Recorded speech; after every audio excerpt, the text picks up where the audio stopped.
कल्लू जी और मैं कि संडे के सुना बुक भी अगाड़ी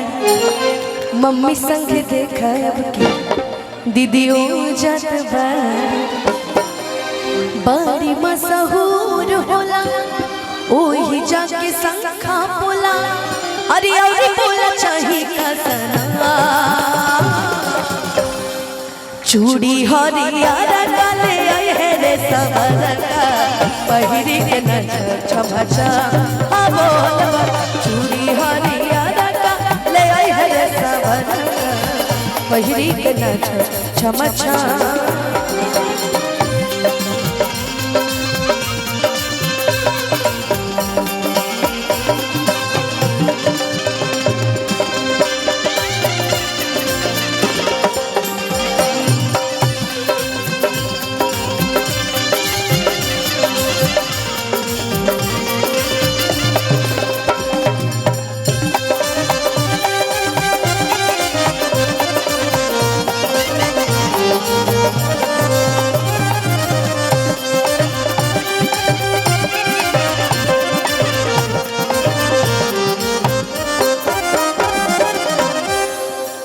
इसमें एक और बड़ा गाना सटीक बैठता है दीदी भोरे से पिया तैयारी जी जीजा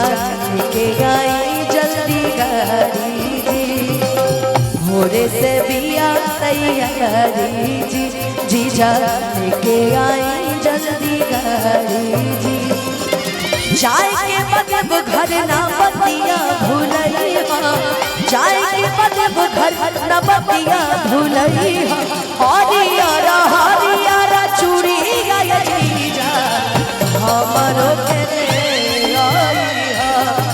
हरियारा हरियारा चूड़ी गाय जीजा हमरो के आई चूड़ी हरियारा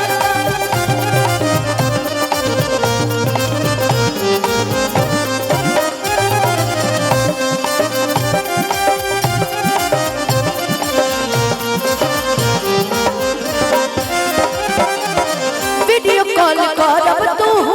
करे हसन हो एही बहाने होई बाबा दर्शन हो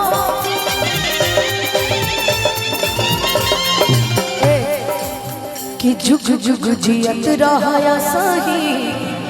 एक कल्लू अखिलेश कि तहरे जैसन प्यारे सबका के भोले बाबा देश कि यारे यारे मोर सोना कितनी तुम अच्छी होना कि तू ये दिल दूर रहब चूड़ी हरियारा काले आई है सावरा पहिरी के नजर छमछा बोलबा चूड़ी हरियारा